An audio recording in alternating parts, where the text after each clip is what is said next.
बहुत बहुत स्वागत है आपका। Thank you very much for coming to the session. तो आज की प्रैक्टिस हम शुरू करते हैं। देखिए, आज के सेशन में हम करेंगे कुछ स्ट्रक्चर्स की प्रैक्टिस। घुमा फिरा के भावना के साथ एक लहजे में हमें जब सेंटेंस बोलना होता है, उस सेंटेंस में भावना किस तरीके से भरनी है, वर्ड्स को कहाँ पर प्लेस करना है एक सेंटेंस के अंदर की एक स्पेसिफिक वर्ड के ऊपर हम एम्फेसाइज कर पाए, इस प्रकार के हम एडवांस लेवल ऑफ स्ट्रक्चर सीखेंगे। साथ ही साथ हर सेंटेंस का लॉजिक, ग्रामर हम साथ के साथ डिस्कस करते हुए चलेंगे, ताकि इन सेंटेंसेस के बेसिस पर आप दूसरे सेंटेंसेस बना पाएं और अपने कम्युनिकेशन को और ज्यादा इंप्रेसिव बना पाएं। Alright, so I will be sharing my screen with you. मैं अपनी स्क्रीन आपके साथ में शेयर कर देता हूं। प्रैक्टिस करने का बेस्ट तरीका बस यही है कि whatever you see on the screen in English, you repeat every sentence after me loudly. जोर से बोल के प्रैक्टिस करेंगे, खुद से आपको वर्ड्स का प्लेसमेंट याद हो जाएगा, कहाँ पे कौन सा शब्द बोला है, और प्रोनाउंसिएशन की आदत पड़ेगी, जो कि मोस्ट इंपॉर्टेंट पार्ट है of communication. What the point? तो इनकी बातें कभी खत्म ही नहीं होती। I am talking about my kids. मैं बच्चों के बारे में बात कर रहा हूँ, बच्चे बोलते रहते हैं लगातार, तो इनकी बातें कभी खत्म ही नहीं होती। ये talks just don't come to an end. जब भी हमें ऐसी चीज कहनी है कि ये खत्म नहीं हो रहा है, it has no end, right? तो their talks just don't come to an end. इनकी बातें कभी खत्म ही नहीं होती हैं। अगर इसी के बेसिस पे आपको अगर बोलना पड़े कि तुम्हारे बहाने कभी खत्म ही नहीं होते, तुम्हारे बहाने कभी खत्म ही नहीं होते हैं, your excuses just don't come to an end. आपके बहाने कभी खत्म नहीं होते, your excuses just don't come to an end. What the point? तो बच्चों की मैं बात कर रहा हूं, their talks just don't come to an end. Look at this next sentence now. पता नहीं ऐसी बातें लाते कहां से, पता नहीं ऐसी बातें लाते कहां से हैं। I don't know where they come up with such things from. Don't know where they come up. देखिए, जब हमने कम अप का इस्तेमाल कर लिया ना, don't know where they come up, come up जब कर दिया मैंने, तो आने पर, बातों पर, उस अवस्था पे एम्फेसाइज कर दिया कि लाते कहां से इस तरीके की बातें, लाने पर एम्फेसाइज कर दिया है अप का इस्तेमाल करके। Don't know where they come up with such things from. दूसरे तरीके से, don't know where they come up with such ideas from. तो थिंग्स या आइडियाज, दोनों में से आप कुछ भी यूज कर सकते हैं। Don't know where they come up with such ideas from, या फिर don't know where they come up with such things from. Look at the next sentence now. हम कल रेस्टोरेंट में डिनर कर रहे थे। मैं अपने बड़े बेटे के साथ रेस्टोरेंट चला गया, तो हम कल रेस्टोरेंट पर डिनर कर रहे थे। We were having dinner at the restaurant yesterday. We were having dinner at the restaurant yesterday. हम कल रेस्टोरेंट पे खाना खा रहे थे। तो वो बहुत सीरियस होकर बोला, वो बहुत सीरियस होकर के बोला। अब देखिए, खा के आया, सो के चला गया, बैठ के बोला, इस प्रकार के होकर कुछ हुआ, वो बहुत सीरियस होकर के बोला। इसमें हम एंड का इस्तेमाल कर लेते हैं। दो तीन तरीके से कह सकते हैं, he became very serious and said. वो सीरियस होकर बोला, he became very serious and said. What the point? या फिर ही सेड वेरी सीरियसली, इस तरीके से भी आप इसको स्ट्रक्चर कर सकते हैं। He became very serious and said, क्या कहा उसने मुझको, डैडी मुझे उड़ के देखना है, उड़ने में कैसा लगता है। Literally he said it. उसने यही कहा मुझसे कि मुझे उड़कर देखना है, उड़ने में कैसा लगता है। I want to experience how it feels to fly. I want to experience how it feels to fly. मुझे उड़ के देखना है, मैं एक्सपीरियंस करना चाहता हूँ how it feels to fly. Now look at the next sentence. और छोटा वाला भी कम नहीं है। एक चीज और है, अगर आप पहली बार आए हैं हमारे चैनल पर, तो चैनल को सब्सक्राइब जरूर कर लीजिएगा, क्योंकि क्वालिटी कंटेंट अपलोड करते हैं हम अपने चैनल पर। दूसरा, आप हमारी लाइव क्लासेस भी अटेंड कर सकते हैं हमारी एप्लीकेशन पर। लाइव क्लासेस में आने का फायदा क्या होगा? सबसे पहले तो हम अपने कम्युनिटी में आपको ऐड कर लेंगे। वहां पर आपको दूसरे पार्टिसिपेंट्स मिल जाएंगे, जिनके साथ आप चैटिंग करके, फोन पे बात करके प्रैक्टिस कर सकते हैं, डिस्कस कर सकते हैं इंग्लिश को। Throughout the day discussion चलता ही रहता है। So you will find your kind of people there. Community मिल जाएगा जो आपको काफी ज्यादा हेल्प करेगा। दूसरा, हमारी शाम को जब लाइव सेशन होते हैं, वहां पर हम डाउट क्लियरिंग सेशन करते हैं। वी सिंपली कम टुगेदर, एक साथ हम आ जाते हैं, और कोई स्ट्रक्चर समझ नहीं आ रहा है, किसी लहजे में किसी बात को कहना है, किसी चीज को लेके कंफ्यूजन है, तो जब 1-2 घंटे रोजाना सेशन आप अटेंड करेंगे, कम से कम 200-300 नए सेंटेंसेस रोजाना सुनेंगे, एनवायरनमेंट में जब टाइम बिताएंगे, तो ऑटोमेटिकली अडॉप्ट कर लेंगे उन सेंटेंसेस को, लॉजिक को, and you will automatically start speaking English confidently, क्योंकि आपको लॉजिक समझ आ चुका होगा। किसी भी चीज को लेकर कंफ्यूजन नहीं होगा माइंड में कि ये सही है या गलत है। माइंड में इंग्लिश आ जाती है, लेकिन बोल नहीं पाते, क्योंकि वही डाउट रह जाता है कि यार बोल दूंगा कहीं गलत ना हो जाए, तो वो चीज बिल्कुल खत्म हो जाएगी। ऑलराइट। और रही बात फीस की, बिल्कुल ही मिनिमल अमाउंट हम चार्ज करते हैं, बहुत ही नाम मात्र का अमाउंट है। दूसरा, अगर किसी स्टूडेंट के पास जेन्युइन प्रॉब्लम है पैसे की, पैसे नहीं है, तब भी पैसे की वजह से पीछे नहीं हटना है। You can simply drop me a WhatsApp message, we can discuss it over the phone, we will try to find out the solution, right? तो पैसे की वजह से नहीं सोचना है कि नहीं मैं कॉन्टेक्ट नहीं कर रहा हूँ। इफ यू हैव टाइम, और अगर सीखना चाहते हैं, लाइव क्लास अटेंड करना चाहते हैं, देन सिंपली कॉन्टेक्ट अस।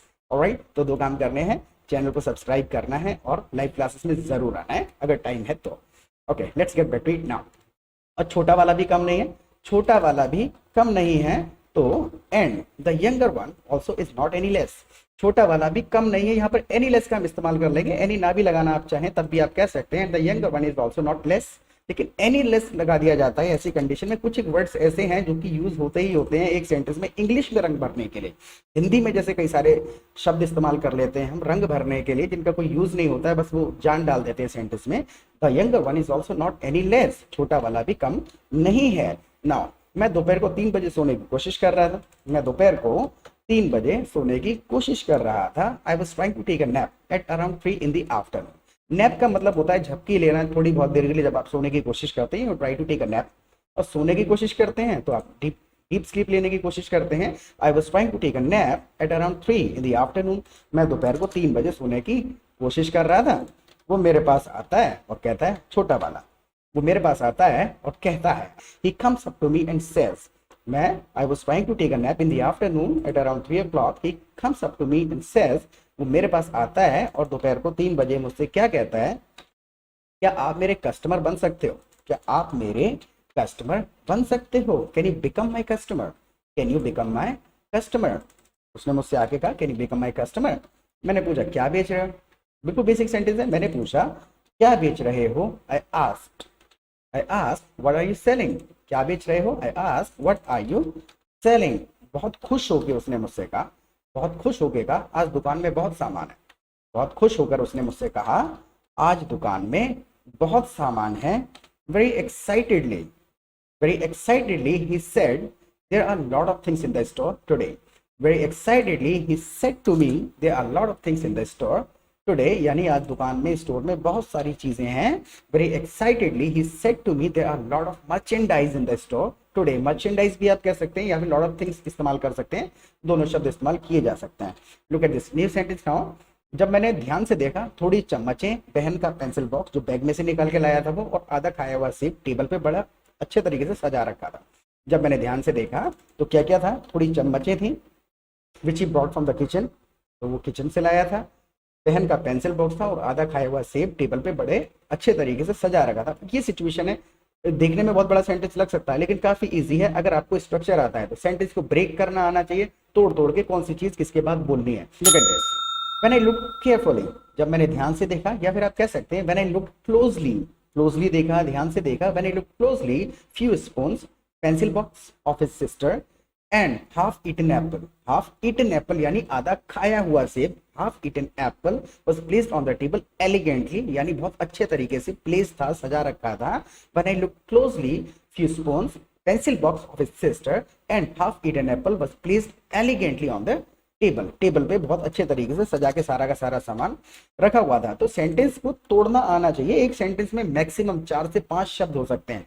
वो 5 शब्द अगर हमको प्लेस करने आ गए सेंटेंस के अंदर तो समझ लीजिए दुनिया का किसी भी प्रकार का सेंटेंस बन जाएगा। व्हाट द पॉइंट, 5 से ज्यादा, 6 से ज्यादा मैक्सिमम शब्द होते ही नहीं किसी सेंटेंस के अंदर। Look at the sentence now. दिन में बच्चे सोने नहीं देते और रात को उनकी माँ। दिन में बच्चे नहीं सोने देते हैं और रात को उनकी माँ। अब इसमें दो थोड़ा लहजा, एक फीलिंग है सेंटेंस के अंदर। दिन में बच्चे नहीं सोने देते और रात को उनकी माँ। लिटरली इन शब्दों को तो इस्तेमाल नहीं किया जा सकता, इन शब्दों को इस्तेमाल करेंगे तो सेंटेंस नहीं बन पाएगा। इस फीलिंग को एक्सप्रेस करने का तरीका है during the day the kids don't let me sleep, यानी बच्चे नहीं सोने देते हैं दिन में। ड्यूरिंग द डे, ड्यूरिंग ना क्या आप इतना भी कह सकते हैं इन द डे। ओके, तो कोई ग्रामेटिकल इतने बड़े रूल्स नहीं है जो उस तरीके से ही बोला जाएगा कि ड्यूरिंग लगा दिया, इन लगा दिया तो कोई डिफरेंस आ जाएगा। In the day the kids don't let me sleep, बच्चे नहीं सोने देते, and the mother takes over at night. देखिए सिचुएशन को एक्सप्लेन करना है ना। दिन में बच्चे जो कमान संभाल कर रखते हैं मुझे ना सोने देने की, वही कमान mother takes over at night, रात में माता के ऊपर होती है जिम्मेदारी कि इस व्यक्ति को सोने नहीं देना है। During the day the kids don't let me sleep and the mother takes over at night. या फिर आप इसको दूसरे तरीके से स्ट्रक्चर कर सकते हैं, during the day the kids don't let me sleep and it's there mother at night. इतना कह के भी आप छोड़ सकते हैं, during the day the kids don't let me sleep and it's there mother at night, यानी कि अब उनकी माँ होती है रात में। तो लिटरली हम हिंदी में अगर ट्रांसलेशन करने लगेंगे इंग्लिश का सेंटेंस तो बात नहीं बनेगी, या फिर हम हिंदी के सारे शब्दों को, हिंदी के सेंटेंस को यूज करके इंग्लिश बोलेंगे तो बात नहीं बनेगी। फीलिंग होनी चाहिए, फीलिंग समझ ली, उसको कैसे बोला जाएगा इंग्लिश में, ये सीखना हमको होता है, राइट। बच्चों को सुलाकर 1 बजे में फ्री हुआ, बच्चों को सुलाकर 1 बजे फ्री हुआ। Finally I got free at 1 AM after putting the kids to sleep. Finally I got free at 1 a.m. after putting the kids to sleep. बच्चों को सुलाकर after putting the kids to sleep. Finally I got free at 1 a.m. रात को 1 बजे बच्चों को सुला के मैं फ्री हुआ। उसके बाद मैडम ने 3 बजे उठा दिया, उठो जाके वीडियो रिकॉर्ड करो। अब इसको हम दूसरे तरीके से इंग्लिश में बोल लेते हैं।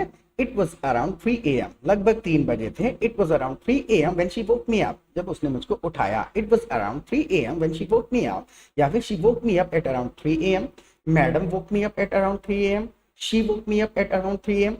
स्ट्रक्चर हमको पता होना चाहिए। कहने के तरीके तो हजारों आ सकते हैं माइंड में कि कौन से तरीके से कह रहा हूं मैं, लेकिन जो भी तरीके से बोल रहा हूं वो सेंटेंस ग्रामेटिकली ठीक होना चाहिए। That's all about spoken English, that's all about fluent English, right. It was around 3 AM when she woke me up, come on get up and record a video for today, यानी कि आज डालने के लिए आज के लिए रिकॉर्ड वीडियो को रिकॉर्ड करो। Come on get up and record a video for today, it's 3 AM, 3 बज गए हैं, राइट। तो कई सारे तरीके से हम सेंटेंसेस को स्ट्रक्चर कर सकते हैं। It was around 3 AM when she woke me up, come on get up and record a video for today. You haven't done it yet, अभी तक आपने नहीं किया ये काम। नाउ मैंने भी सोचा लेक्चर सुनने से अच्छा है ऊपर ही चला जाऊं। ऊपर से मतलब ये है कि जहाँ पे मैं काम करता हूँ ये फर्स्ट फ्लोर पर है, तो मैंने भी सोचा कि लेक्चर सुनने से अच्छा है ऊपर चला जाऊं। I also thought, मैंने भी सोचा, I also thought it is better to go upstairs rather than listening to her lecture. Rather than का हम इस्तेमाल कर लेते हैं, एक काम के बजाय दूसरा काम कोई कर लिया जाए। I also thought it is better for me to go upstairs rather than listening to her lecture. मेरे लिए अच्छा होगा कि मैं ऊपर ही चला जाऊं, इनका लेक्चर सुनने से बढ़िया है। I also thought it is better to go upstairs rather than listening to her lecture. Now look at the next sentence. मैं आपको सच बता रहा हूँ, इस औरत के पास दया नाम की चीज नहीं है। It is 3 AM and she put me to record the video. It's 3 AM and she put me to record the video. उसने मुझे वीडियो रिकॉर्ड करने पे लगा दिया at 3 AM. She put me to record the video, यानी उसने मुझे video record करने पर लगा दिया है। She put me to record the video. तो मैं आपको सच बता रहा हूँ, इस औरत के पास दया नाम की चीज नहीं है। I'm telling you the truth. Honestly telling you. I'm telling you honestly. कई सारे तरीके हो सकते हैं। I'm telling you the truth, this woman has nothing like compassion. Compassion का मतलब भी है करुणा, दया भाव। I'm telling you the truth, this woman has nothing like mercy. तो nothing like हम इस्तेमाल कर लेंगे इस कंडीशन में कि उसके पास ऐसा कुछ भी नहीं है, एक पॉइंट भी नहीं है। So I'm telling you the truth, this woman has nothing like mercy. दया नाम की कोई चीज नहीं है। She has a heart of stone. पत्थर का दिल है इस औरत का। She has a heart of stone. Now look at the next sentence. आज सो जाने देती तो इसका क्या नुकसान हो जाता। आज सो जाने देती तो इसका क्या नुकसान हो जाता। If she had let me sleep today, देखिए इसमें हम वो कल्पनाएं जो कर रहे हैं ना, हाइपोथेटिकल सिचुएशन है कि कल्पना कर रहे हैं ऐसा होता या वैसा होता। If she had let me sleep today, अगर उसने मुझे सो जाने दिया होता। देखिए लेट जो है ना, भले पास्ट की बात कर रहे हैं, लेट तीनों फॉर्म में लेट लेट ही रहता है। If she had let me sleep today, अगर उसने मुझे सो जाने दिया होता, what harm would it have cost her, यानी कि उसका क्या नुकसान हो जाता इस वजह से। एक ये जो मैं सो जाता तो उसका क्या नुकसान का कारण बन जाता। कॉज का मतलब है कारण बन जाना।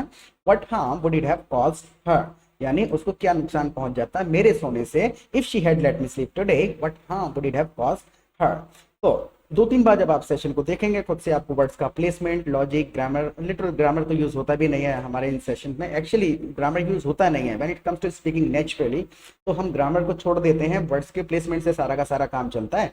2-3 बार देखिएगा, सारा लॉजिक समझ में आ जाएगा। I have already given my WhatsApp number, live classes में जरूर आइएगा और फीडबैक जरूर दीजिएगा, क्योंकि आपका फीडबैक बहुत ज़्यादा प्रेशियस है हमारे लिए। आपका फीडबैक जब मिलता है हमको, तो हमको काफ़ी ज़्यादा एनर्जी मिलती है। हमें पता चलता है कि हम जो वीडियोस बना रहे हैं उनसे कुछ लोगों को बेनिफिट मिल रहा है या नहीं मिल रहा है। ऑलराइट, और प्रैक्टिस करते रहना। फिर मिलेंगे एक नए सेशन के साथ। Till then bye.